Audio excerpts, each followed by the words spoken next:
नमस्कार दोस्तों। आज हम मोहन राकेश द्वारा कृत नाटक आधे अधूरे पर चर्चा करेंगे। आधे अधूरे मोहन राकेश की तीसरी नाट्य कृति है। यह एक सामाजिक नाटक है। इसमें नाटककार ने मध्यम वर्गीय निम्न आय वाले परिवार की ज्वलंत समस्याओं को उठाया है। इस नाटक में मध्यम वर्ग की विसंगतियों तथा विडंबनाओं का चित्रण किया गया है। इस नाटक में महेंद्रनाथ तथा सावित्री के माध्यम से मध्यम वर्ग की स्वार्थपरकता, असंतोष, अविश्वास, लालच तथा जीवन में कुछ भी करके आगे बढ़ने की लालसा को दिखाया है। यह एक ऐसे मध्यम वर्ग की कहानी है जो अपने आप में आधा भी है और अधूरा भी है। सावित्री, जो इस नाटक की प्रमुख महिला पात्र है, उसे लगता है कि उसके पति का व्यक्तित्व अधूरा है। इसी अधूरेपन को दूर करने के लिए और पूर्णता की खोज में वह जितने भी दूसरे पुरुषों के संपर्क में आती है, सब में उसे कोई ना कोई कमी दिखाई देती है और आखिर में वो इस नतीजे पर पहुंचती है कि पूर्णता किसी में भी नहीं, सब के सब आधे अधूरे हैं।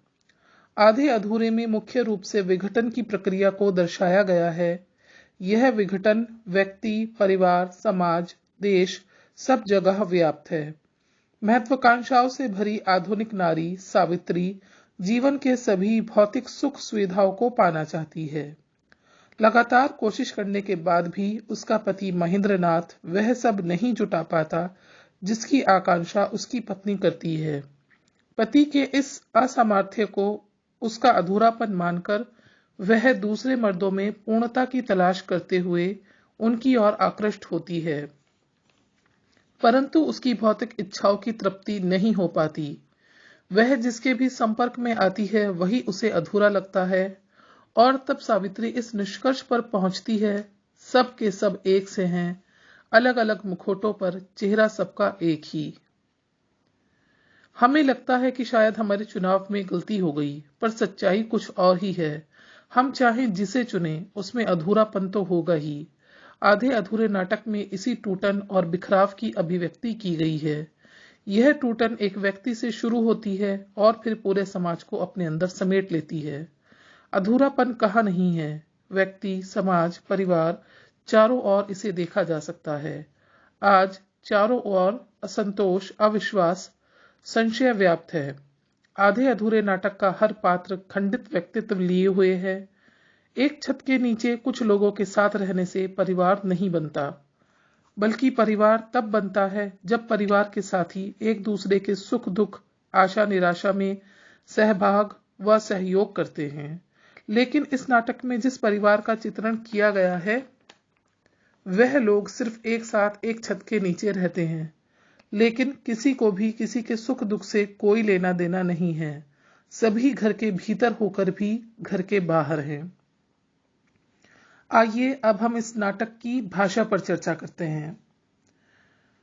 भाषा अभिव्यक्ति का माध्यम होता है, अतः नाटककार अपनी रचनाओं में ऐसी भाषा का प्रयोग करता है जो उसकी बात को अच्छी तरह से व्यक्त करने में सफल हो सके। मोहन राकेश एक कुशल नाट्य शिल्पी हैं। उनके नाटकों की भाषा सरल, सहज, प्रवाहपूर्ण तथा पात्रों के अनुकूल है। संस्कृत की मुश्किल शब्दावली का प्रयोग उन्होंने अपनी कृतियों में नहीं किया। इस नाटक की भाषा एकदम सरल, सहज, बोधगम्य और आम बोलचाल की भाषा है। आधे अधूरे में जिस खड़ी बोली का प्रयोग किया गया है वह व्यावहारिक अधिक है। उसमें पंजाबी के शब्द भी हैं, उर्दू के शब्द भी हैं और अंग्रेजी के शब्दों का प्रयोग भी किया गया है। आधे अधूरे नाटक की भाषा के बारे में महेश आनंद लिखते हैं, इस नाटक की भाषा अपने से पूर्ववर्ती हिंदी नाटकों से एकदम अलग, आडंबरहीन बोलचाल की भाषा है। प्रतीकों और बिंबों का भी सफलतापूर्वक प्रयोग किया गया है। वेशभूषा वेशभूषा ऐसी होनी चाहिए जो नाटक के अर्थ और पात्रों के चरित्र को उभारने में मददगार हो, और ये तभी हो सकता है जब वेशभूषा पात्रों के आयु, वर्ग, चरित्र को ध्यान में रखकर चुनी जाए और उस चरित्र की विशेषताओं को उभारता हो। ओम शिवपुरी ने इस नाटक की वेशभूषा और साज सज्जा के बारे में लिखा है। प्रस्तुति की एक अन्य उल्लेखनीय विशेषता थी मेकअप का न होना। केवल नायिका ही मेकअप किए हुए थी, जो उस जैसी स्त्री वास्तविक जीवन में करती है। इसके अलावा किसी कलाकार ने पाउडर तक नहीं छुआ था। सफल दृश्य योजना। यह पूरा नाटक एक ही दृश्य बंद में सफलतापूर्वक मंच पर दिखाया जा सकता है। महेंद्रनाथ और सावित्री के घर का वह बड़ा कमरा जो उठने बैठने के लिए प्रयुक्त हुआ, उसी को नाटककार ने सारा नाटक घटित करके दिखाया। इस कमरे का नाटककार ने बहुउद्देशीय प्रयोग किया है। पात्रों की सीमित संख्या। इस नाटक में पात्रों की संख्या केवल 5 है। 2 पुरुष पात्र और 3 स्त्री पात्र ही पूरी कहानी को व्यक्त कर देते हैं। पात्रों की संख्या सीमित होने के कारण उनका चरित्र चित्रण बड़े स्वाभाविक ढंग से हुआ है।